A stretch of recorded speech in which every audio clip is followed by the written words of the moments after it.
Michigan Out of Doors Online is brought to you in part by Tri-County Logging. Experienced in sustainable forestry practices, Tri-County Logging can help you manage your property by keeping your woods healthy and generate income. Serving southern and mid-Michigan for nearly 50 years, TriCountyLogging.com. For over 30 years, Vanguard Outdoors has made the gear that turns a regular hunt into another fine day of field. We know that a good shooting stick or a nice pair of binoculars can make or break your day. Our design teams include serious hunters who work hard to bring you the best sporting optics, shooting sticks, tripods, bags, and more. We are Vanguard Outdoors. Well, hey everyone, welcome to Michigan Out of Doors. Thank you so much for joining us this week. We have a brand new show, jam-packed with lots of really cool stuff. We are going to kick things off from one of the most famous smallmouth lakes in the world, Lake St. Clair.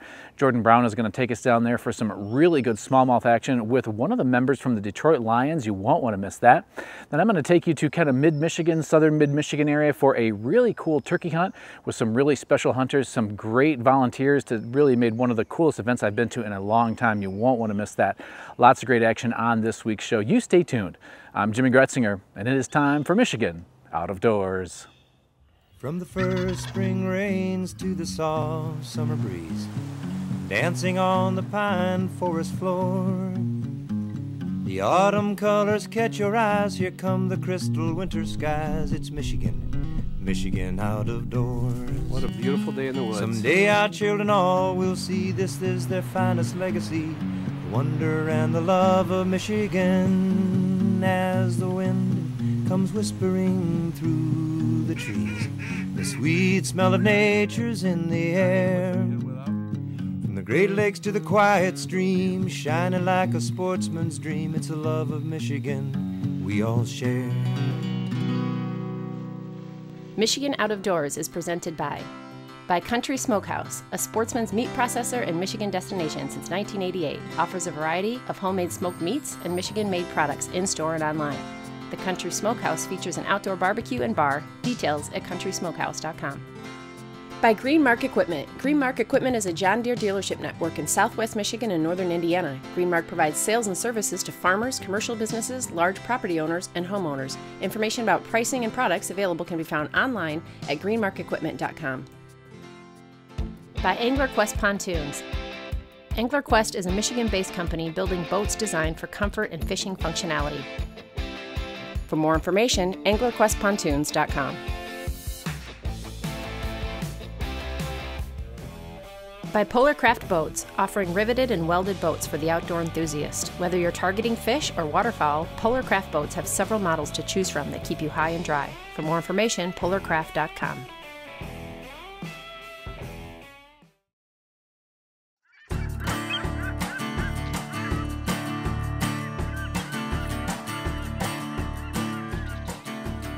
Back, I was able to spend a day on the water with longtime friend Joe Bauer and the starting center for the Detroit Lions, Frank Ragnow. Our plan for this trip was to target pre-spawn smallmouth bass.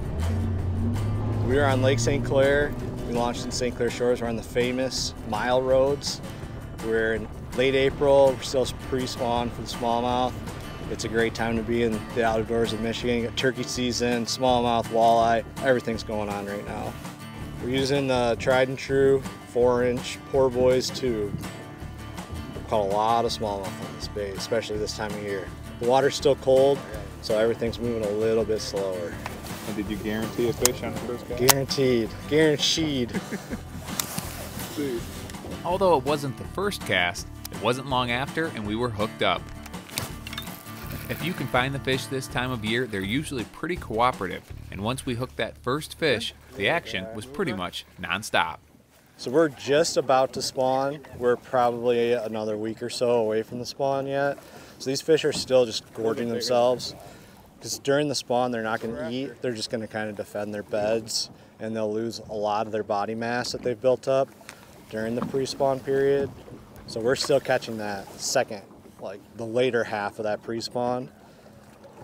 And then after they leave this spot, it's kind of a little transition area. They'll move up shallow and they're gonna do their business up there, lay their eggs, and then they'll come back out after that. and start fattening back up.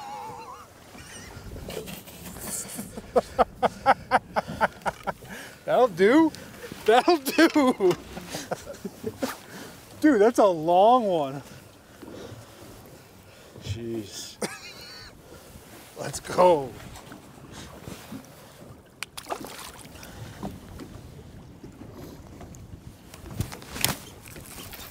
Sheesh. This is a bigger one. Good one? Yeah. Don't sound too excited. It's like 150 yards out there still. Nice. Nice. Oh, come up and pop right out.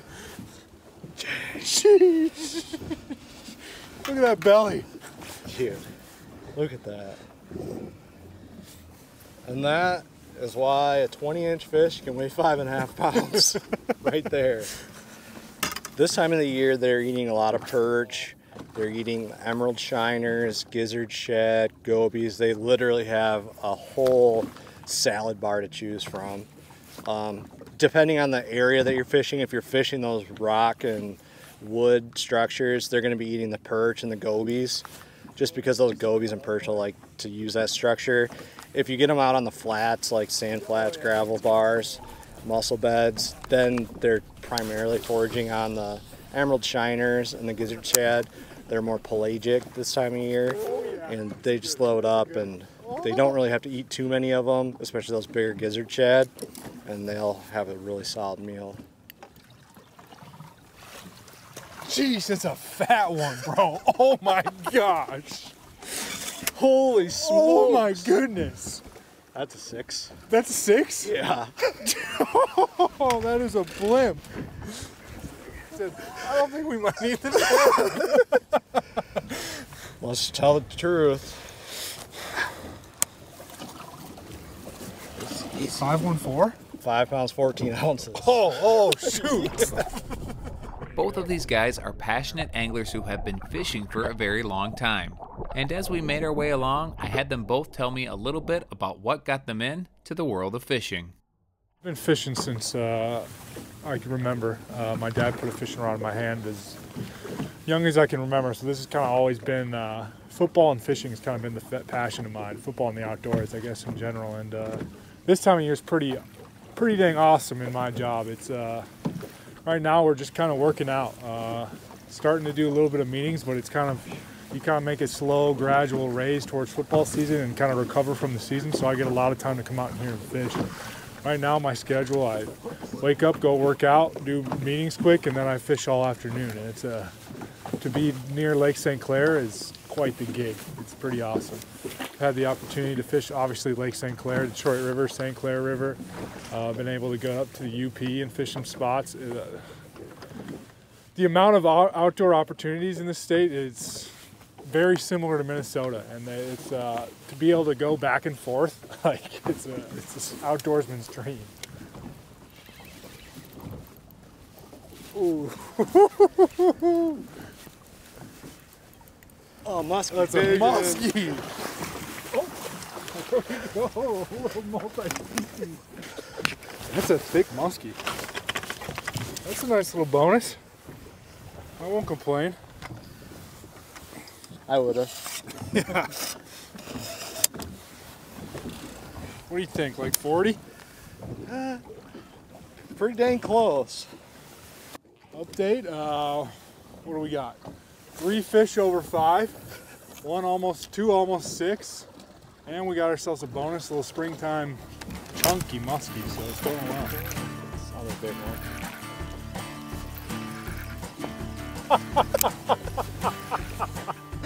Dude! Oh my goodness! That is a tank! Oh, baby. Nice Choked fish, it. man. Look at that. That's how you want him to eat it, right there. That's a pre-spawn smallie. Oh my gosh. Still fat. 512. If this was an average trip, I would be booked up every single day of the year. This is a special day. I've been fishing as long as I can remember and kind of grew up on the west side of the state, and there's kind of different opportunities over there, a lot of river fishing. We went carp fishing a ton when I was a kid, and that was really cool. I was sight fishing for them, and kind of got the bass bug once you see like Kevin Van Dam and Roland Martin, all these Jimmy Houston guys on TV, and kind of got the bug and just started fishing. And I never thought I'd be able to fish for a living, and just one thing led to another, and here we are today. I actually fished Lake St. Clair the first time in 2013 and came down here on July 4th weekend. It was an absolute madhouse. We smashed smallmouth, and I moved down here in November of that year. So one thing just led to another, and snowballs, and just try your best, work hard, put in the time, and good things will happen.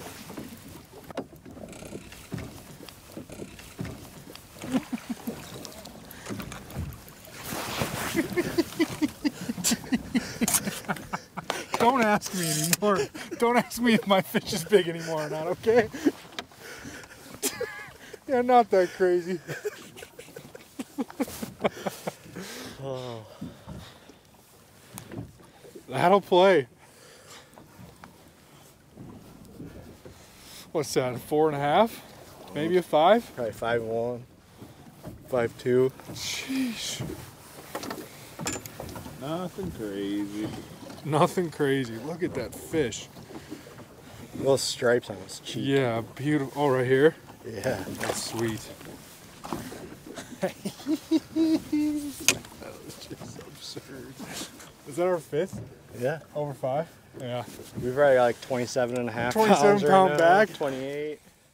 Lake St. Clair is a big body of water, and when it comes to catching fish this time of year, locating the structure is everything.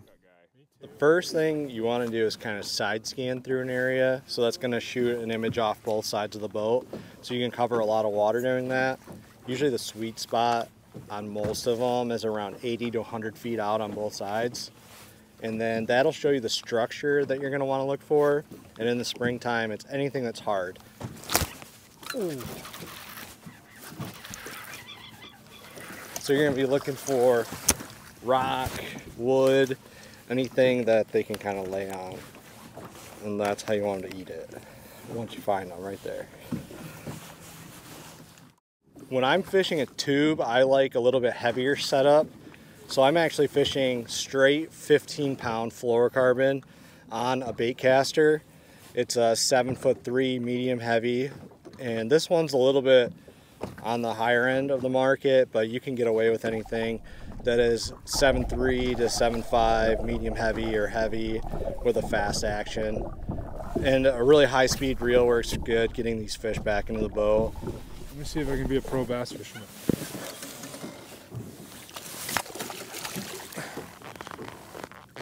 Oh, come on. Be a pro bass fisherman. Be a pro bass. Ah. Hey. That'll do. Gold one. As our day was winding down, I asked Frank if there were many other NFL players who enjoyed the outdoors, and also how he was feeling about the team this year. Butterball. There's a lot of guys that'll tell you they're outdoorsmen, and then you take them out fishing and they're reeling it in like this, and they're like, oh yeah, you sure do fish a lot, don't you? But there's a lot of guys that they're interested in it, but not, I wouldn't say that many are as, I guess, passionate as I am, at least that I've come across. There's been a few guys that I take out, and they know what they're doing somewhat, but it's fun to always get guys out. How are you feeling about the squad this year? I think we're going to be pretty good. Did some good free agency signings. We got the draft here coming up. I think we're going to be a pretty good squad. We just got to take it one day at a time. Dude, oh my goodness. They just get bigger and bigger. Oh my gosh. As they get closer. I don't know what to say now. This is a unicorn day. What a day. Gosh. Nah, it's not a unicorn day. This is every day with Joe Bauer. Unbelievable. Another one over 5. 6 over 5. What an incredible day on the water. I've spent a lot of time on Lake St. Clair over the years, and I've never seen so many big fish hit the net in one afternoon of fishing. Special thanks to Joe and Frank for letting me tag along on a fun day of fishing here on Lake St. Clair.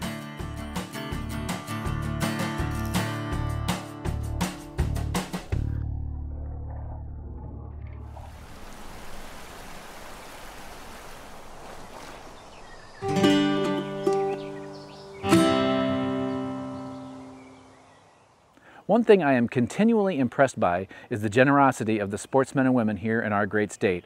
I was just at an event just a little bit south of Grand Rapids in the little town of Plainwell, where I was impressed by that once again. Just a week or so back, there was one of the coolest events I have been to in a long time. This Turkey Tracks event just outside of Plainwell, Michigan, hosted by the local gun club, was teeming with folks on this Friday evening. You see, in the morning, about 16 or so pretty special hunters were hitting the woods with 2 guides per hunter in hopes of getting a bird. Mike Bosch ran me through just how this event got going and how this all was going to work. Yeah, so Turkey Tracks actually started down in Indiana with a kid named Eric Corey who had ALS and was able to go on a bunch of different hunts around the country, the world actually, and northern Indiana has tons of birds down there, and he wanted to give back and started Turkey Tracks. And about 7 years ago, my son and I and a bunch of other individuals as well split off and tried to do a hunt up here in Michigan. We're based out of Plainwell, and we've been very successful. This community has just been amazing for us here to put this all together. Grown from 7 hunters the first year. We did lose a year with COVID in there, but we are just blessed beyond belief to have 17 hunters this year, and just go out into the fields into God's country here and to try to make some opportunities for kids that they might never have had in the past. And it all is done by volunteers and just community members that have put this together, and they just work so hard for all these kids. So. To see the smiles on these kids' faces, it was pretty exciting to say the least. We take kids with either disabilities or life-changing illnesses even, of all spectrums here. We have lots of kids with spina bifida, muscular dystrophy, cerebral palsies, just a wide range. A couple Downs kids. I mean, we really haven't had kids yet. Usually parents know that, hey, my kid's going to qualify, and sometimes they think there's no way I can get my kid out to do these things. Well, we've got special apparatuses that help these kids do what they need to get done. We train the guides up the best we can, and again, these are just run-of-the-mill guys and gals actually that are helping out all these kiddos and just love it. I mean, usually they do it once, they're hooked. We talk all year long wanting to, what's next, what can I do, how can I help? So. The excitement the night before was kind of hard to describe, but that was nothing compared to the lobby of the Comfort Inn in the morning where most of us were staying. I have to say I was really impressed by the guides giving of their time and really their best spots this morning. These guys, I'm probably a little biased, but I think they're the best turkey hunters for sure in Southwest Michigan, and I'm gonna say in Michigan. These guys come out of the woodwork, and I'm gonna say not just guys. We got several gals that help out. And they just pour their heart and their soul into this for weeks. They are roosting birds and watching birds and trying to make sure they give these kids the best opportunity to put them in front of them and to give them this opportunity to be successful for the weekend. And they like I said, they're just run-of-the-mill people. They're working 40 hours a week all around here. They're not paid. They give up, weeks and hours ahead of time, and this whole weekend from Friday afternoon all the way through Sunday here. So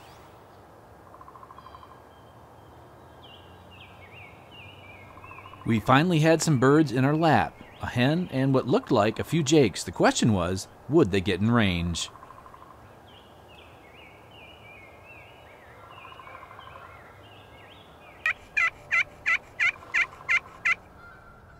Well, Sarah's custom slate call didn't do it. And Kathy Joe's custom diaphragm call, well, that didn't seem to do the trick either.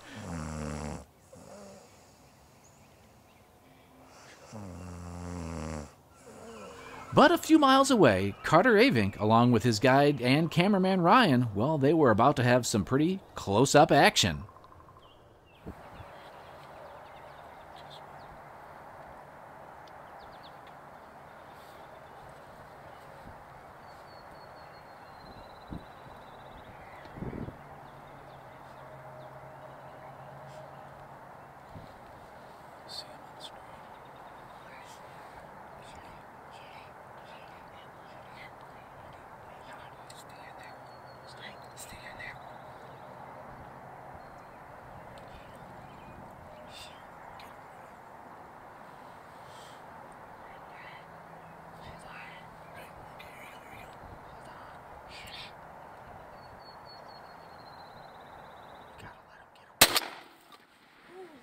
You got him, bud. Oh, you got your rat on me. You got him. Oh, you rat. Oh, got him, though.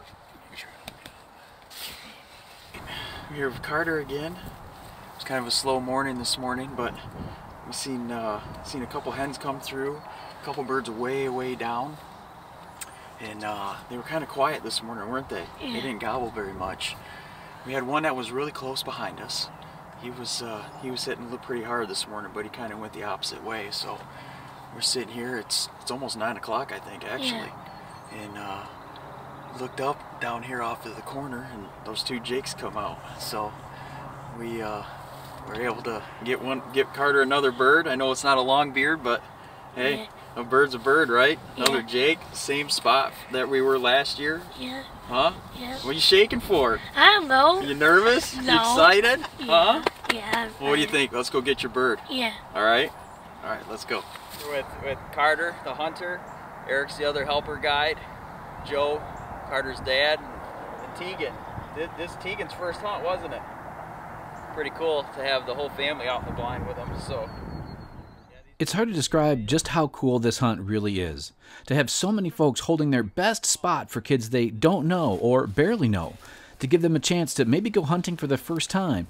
Or for Riley Joe, who I was hunting with, who gets to go on a few of these trips each year, these events become like family events where they get to see old friends or maybe meet new ones along the way. One of the things that Riley has is it's called pontocerebellar atrophy aplasia. And it's kind of a broad spectrum of things, but one of her biggest deficits is her speech. And another thing that she has, it's called apraxia of speech. And what that is it's a disconnect between the neural pathways and the brain. So she knows what she wants to say, but it just doesn't come out the way she actually wants it to come out. And what's been your takeaway of now being part of these turkey trek events for several years now? Just what has it meant to you, and what have you seen it do for other people? I would say the sense of community, the outreach from all the guides, and how much they love on your kids and how much they want your kid to get a bird, and how guilty they feel if they don't because they work so hard to get them a bird. And then on the flip of that, people don't realize that it's not just about shooting a turkey. It's the relationships that you build. It's like kind of like a second family. And it's year after year you get closer, and you know, and it's a really special thing, and the bond is amazing. Well, why do you guide every year? Love it. For the kids' sake, it's amazing to get back to these kids, to see what they go through. It actually breaks my heart every year. I love it. I'll do it until I can't do it anymore. Rich and his daughter Sarah were top-notch. We hunted hard for 2 days with lots of henned-up toms all around us. When back at the gun range, birds kept rolling in. One lucky hunter was Jonah Ferguson with his guides Joe Gautier and Brandon Randall, who just happened to have a camera rolling as well on this dandy longbeard.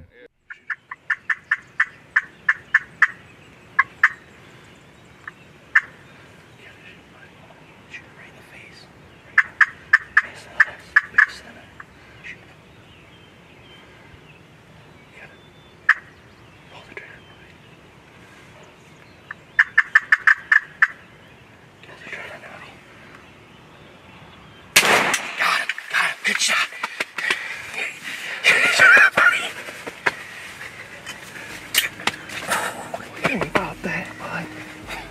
Buddy, I I've never shot a bird that big.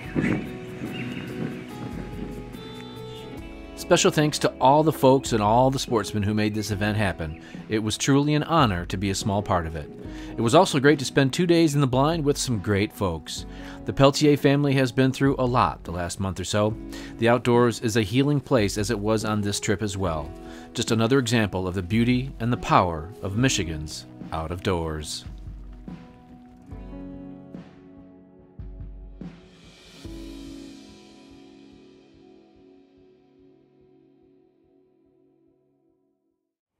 Well, once again, special thanks to everyone that made that hunt possible. I am just blown away time and time again with the generosity of sportsmen and women here in the great state of Michigan.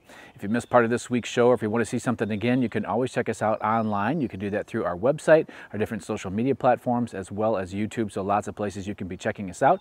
Make sure you are joining us over the next few weeks. Lots of brand new stuff coming, and as always, if you don't see us in the woods or in the water, hopefully we'll see you right back here next week on your PBS station.